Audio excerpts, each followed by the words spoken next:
नमस्कार मित्रों, आज की कहानी जो है, इस कहानी में हम बताने वाले हैं इन बातों को स्त्रियों को यानी अपनी पत्नियों को कभी नहीं बतानी चाहिए।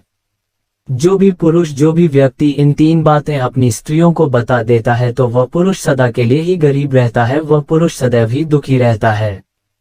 तो दोस्तों, आज की हमारी ये कहानी बड़ा ही ज्ञानवर्धक और बहुत ही प्रेरणादायक है। ये कहानी आप सभी दोस्तों पूरा जरूर सुनना है, हम आपसे आग्रह करते हैं। और यह ज्ञानवर्धक कहानी पसंद आए तो अपने मित्र बंधु तक अवश्य शेयर कीजिए ताकि उन्हें भी इस ज्ञानवर्धक कहानी का लाभ प्राप्त हो सके। दोस्तों, अगर आप इस चैनल पर पहली बार आए हैं तो चैनल को सब्सक्राइब जरूर करिएगा।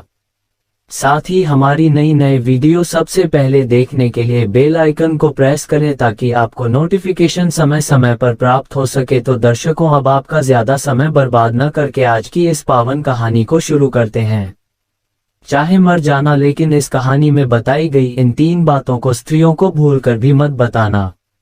ये बातें हम एक पावन पवित्र कहानी के माध्यम से बताएंगे। दोस्तों, कहानी को लखनऊ के एक छोटे से शहर फर्रुखाबाद के पावन गंगा माता की पूजा करते हुए शुरू करते हैं। दोस्तों, एक नगर में एक राम गोपाल नाम का एक व्यक्ति रहा करता था। राम गोपाल मन से बहुत ही भोला था और बहुत सीधा साधा था। उसने अपने जीवन में कभी किसी प्रकार का कोई पाप नहीं किया था। दोस्तों, रामगोपाल की जो पत्नी थी वो थोड़ी भुलक्कड़ स्वभाव की थी और रामगोपाल के छोटे छोटे 2 बच्चे भी थे। रामगोपाल अपनी पत्नी से किसी भी प्रकार की कोई भी बात को नहीं छुपाता था और रामगोपाल अपने घर में अकेले ही कमाने वाला था। जिस नगर में रामगोपाल रहा करता था, उस नगर में सबसे गरीब केवल रामगोपाल ही था। उसके अलावा उस पूरे नगर में कोई भी उतना गरीब नहीं था। दोस्तों, हर कोई रामगोपाल की पत्नी और रामगोपाल के करीब होने के कारण उनका मजाक उड़ाया करते थे। दोस्तों, रामगोपाल के गांव में जो बड़े बड़े से थे उनके यहाँ नौकरी किया करता था और उनकी गायों को चलाया करता था और इसी वजह से रामगोपाल का घर चल रहा था। उससे ही उसकी 2 टाइम की रोटी मिल रही थी। एक दिन की बात है, किसी कारणवश रामगोपाल जिस सेठ के यहाँ काम किया करता था, वो सेठ रामगोपाल को बुलाता है और रामगोपाल से कहता है कि रामगोपाल, अब तुम्हें कल से आने की कोई जरूरत नहीं है क्योंकि हमने तुम्हारे अलावा किसी दूसरे को काम पर रख लिया है, जिसकी वजह से अब हम तुम्हें नहीं रख सकते और तुम्हारी जो पिछले महीने की पगार है बस तुम उसे ही ले जा सकते हो। उसके बाद में रामगोपाल सेठ के यहाँ काम किया करता था। रामगोपाल उस दिन उस सेठ से अपने पिछले महीने की पगार लेकर अपने घर आ जाता है। रामगोपाल बहुत ही दुखी हो जाता है और फिर घर आकर रामगोपाल जैसे ही अपनी पत्नी को पैसे देता है तो रामगोपाल की पत्नी बहुत ही खुश होती है। परंतु उसके बाद में रामगोपाल जब अपनी भुलक्कड़ पत्नी को बताता है कि अब मेरी नौकरी छूट चुकी है, अब कल के बाद मैं कहीं काम करने नहीं जा पाऊंगा। दोस्तों, उसके बाद में उस दिन के बाद रामगोपाल अपने घर में ही रहता है क्योंकि रामगोपाल के पास अब कोई भी काम नहीं था। उसके बाद में देखते ही देखते कई दिन बीत गए परंतु रामगोपाल को कोई भी काम नहीं मिल रहा था और घर में रखे हुए जो पैसे थे जो उस सेठ ने दिए थे वो पैसे भी धीरे धीरे खर्च हो गए। उसके बाद में रामगोपाल सोचने लगता है कि अब हमारे घर का खर्चा कैसे चलेगा। हमारे घर में कमाने वाला केवल मैं अकेला हूं और मुझे कुछ न कुछ तो करना ही होगा, वरना इस तरह तो हम भूखे मर जाएंगे। दोस्तों, इस प्रकार देखते ही देखते कई दिन बीत गए और फिर एक ऐसा समय आ जाता है जब रामगोपाल के घर में खाने के लिए एक दाना भी नहीं बचता है। फिर रामगोपाल बहुत ज्यादा उदास हो जाता है और मन ही मन अपने आप को कोसने लगता है और फिर एक दिन की रात रामगोपाल को अपनी पत्नी और अपने बच्चों के साथ भूखा ही सोना पड़ता है। जब कुछ खाने को नहीं मिलता है तो रामगोपाल कुल्हाड़ी लेकर घर से थोड़ी दूर एक जंगल में जाता है और जंगल में लकड़ी काटने के लिए जाता है। रामगोपाल जैसे ही जंगल में लकड़ी काटने के लिए जाता है तो रामगोपाल को एक संत दिखाई देते हैं। तो रामगोपाल उस संत के नजदीक जाता है और फिर संत रामगोपाल को देखकर अपनी आंखें खोल लेते हैं।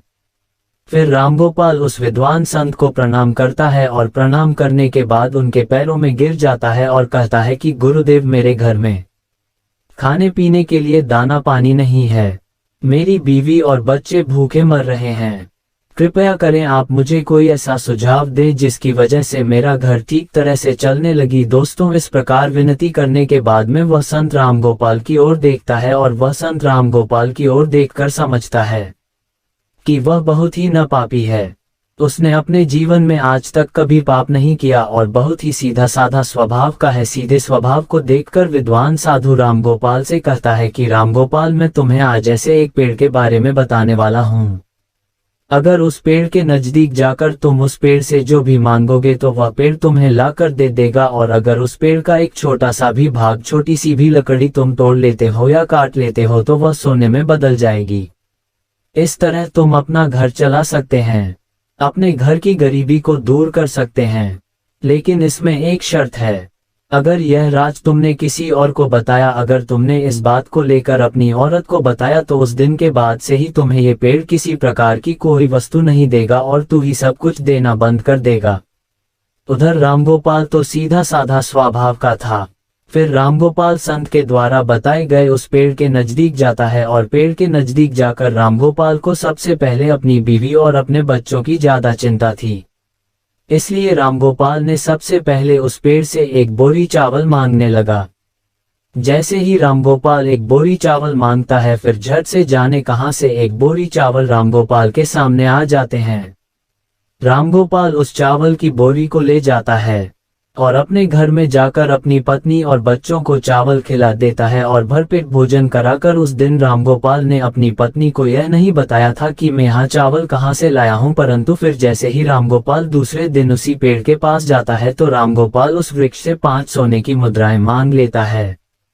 और जैसे ही रामगोपाल सोने की मुद्राएं मांगता है तो वह पेड़ रामगोपाल को 5 सोने की मुद्राएं दे देता है। रामगोपाल 5 सोने के सिक्के पाकर खुश हो जाता है और अपने घर को आ जाता है। घर आकर रामगोपाल अपनी पत्नी को 5 सोने के सिक्के देता है तो रामगोपाल की पत्नी बहुत खुश होती है, और उसके बाद में रामगोपाल अपनी पत्नी को सारी बातें बता देता है, क्योंकि रामगोपाल की पत्नी ने जैसे ही रामगोपाल के हाथ में 5 सोने के सिक्के देखे तो वह रामगोपाल से पूछने लगी कि तुम ये कहाँ से लाए हो। तो रामगोपाल अपनी पत्नी को सारी बातें बता देता है। दोस्तों, उसके बाद में रामगोपाल अपनी पत्नी से कुछ नहीं छुपाता, मगर रामगोपाल को इस बात का भी पता था कि उसकी पत्नी भुलक्कड़ स्वभाव की है। वो सारी बातें अपने पड़ोसियों को बता देती है। मैं जो भी बातें उसे बताता तो वो किसी न किसी और को बता देती है, लेकिन उस बात को रामगोपाल अपनी पत्नी को सारी बातें बता देता है। उसके बाद में देखते ही देखते कई दिन बीत जाते हैं। रामगोपाल इसी तरह रोज 5 सोने के सिक्के उस वृक्ष से मांग कर लाने लगा, और फिर एक दिन की बात है, रामगोपाल ने सोचा कि मैं आज एक बार में हजारों सोने के सिक्के मांग लूंगा। और घर से जाते ही रामगोपाल उस पेड़ से मांगता है तो झट से एक बोरी भरकर रामगोपाल के सामने सोने के सिक्के आ जाते हैं। तो रामगोपाल एक बैल की पीठ पर रखकर अपने घर ले जाता है। दोस्तों, वह सोने के सिक्के पाकर और उस विद्वान संत का आशीर्वाद पाकर रामगोपाल देखते ही देख बहुत धनवान हो गया। रामगोपाल के पास बहुत सारा खाना हो गया। रामगोपाल पहले सेठ के यहाँ नौकरी किया करता था, अब उससे भी ज्यादा तरक्की करने लगा। अब रामगोपाल उस सेठ से भी ज्यादा धनवान हो गया। दोस्तों, ये सब देखकर रामगोपाल के सारे गांव वाले दंग रह गए और वे सोचने लगे कि आखिर यह भुलक्कड़ स्वभाव का रामगोपाल इतना धनवान कैसे हो रहा है। अगर जाकर रामगोपाल से अगर कोई भी इस बात को पूछता है कि तुम आखिर इतनी जल्दी धनवान क्यों हो रहे हो, तो रामगोपाल किसी को भी सच नहीं बताएगा, क्योंकि ऐसा छिपा हुआ राज कोई नहीं बताता। परंतु वे लोग रामगोपाल को छोड़कर रामगोपाल की पत्नी से इस बात को पूछने लगे और कहने लगे कि तुम्हारा पति कहाँ से धन लाता है। तो रामगोपाल की पत्नी सारी बातें उनको बता देती हैं, और देखते ही देखते रामगोपाल जब एक दिन उस पेड़ के पास फिर से धन लेने के लिए जाता है तो वह पेड़ रामगोपाल को धन नहीं देता है।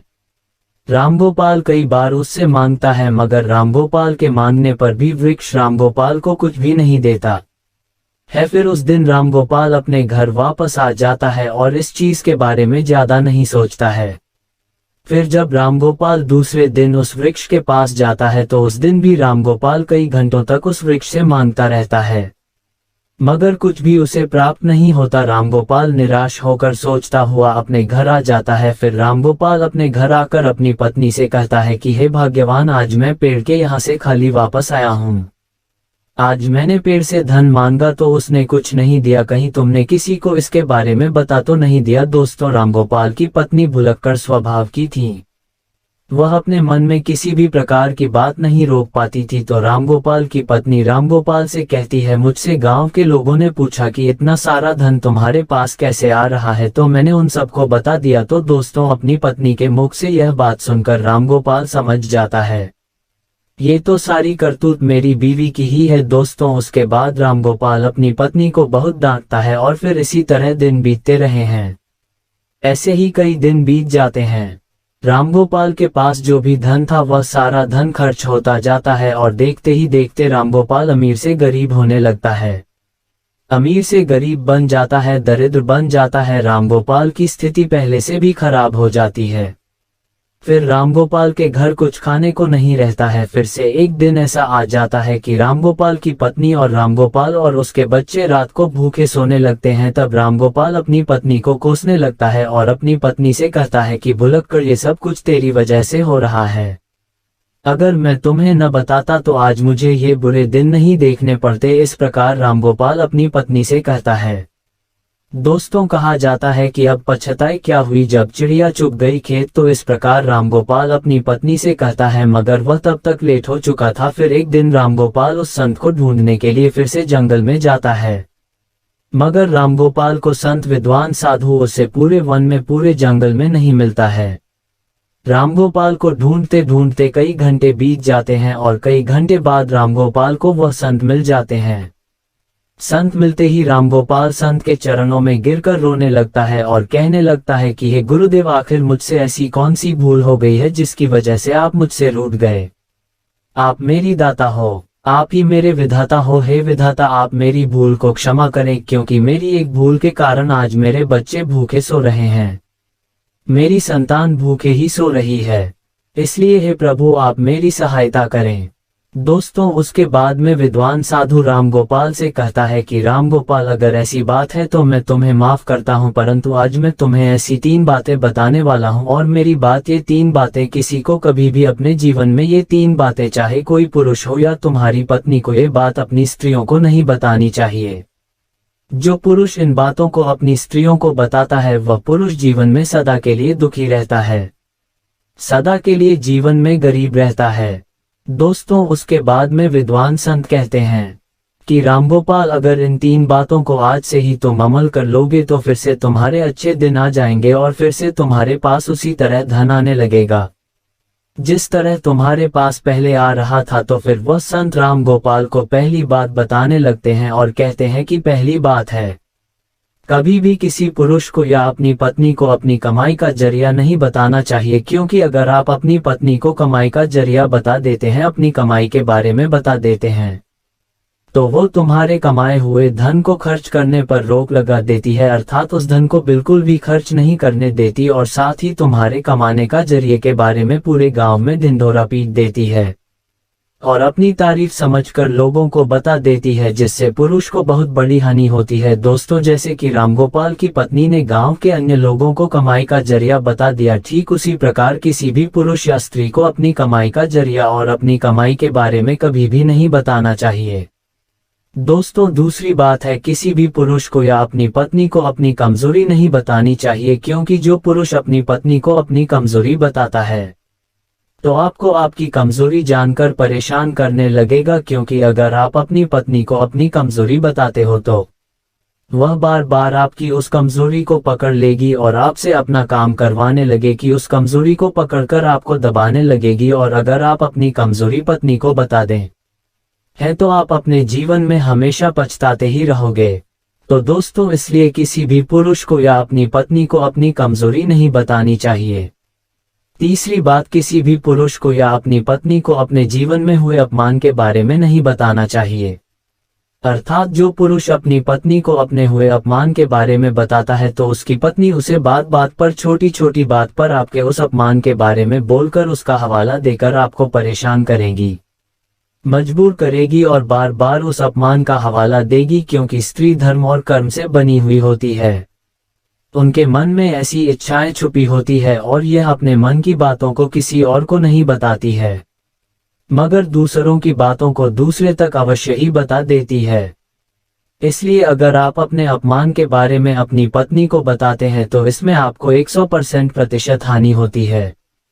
तो दोस्तों ये 3 बातें कभी भी किसी स्त्री को अपनी पत्नी को नहीं बतानी चाहिए। तो दोस्तों इस तरह उस विद्वान साधु ने राम गोपाल को ये 3 बातें बताई। राम गोपाल संत के द्वारा बताई गई इन 3 बातों पर अमल करता है और उसके बाद में अपने घर जाता है। फिर देखते ही देखते राम गोपाल के अच्छे दिन वापस आने लगते हैं। रामगोपाल उस विद्वान संत के द्वारा बताई गई 3 बातों पर अमल कर रहा था और जब अपनी पत्नी को ये 3 बातें नहीं बताता है तो रामगोपाल फिर से रंग से राजा बनता हुआ अपने आप को देखता है। तो दोस्तों इस प्रकार ये 3 बातें स्त्री को नहीं बतानी चाहिए। दोस्तों ये कहानी आप सभी को कैसी लगी कमेंट बॉक्स में जरूर बताइएगा। हम आपसे उम्मीद करते हैं कि आप सभी को हमारी आज की कहानी बेहद पसंद आई होंगी। पसंद आई हो तो लाइक कमेंट सब्सक्राइब करना ना भूलें। धन्यवाद।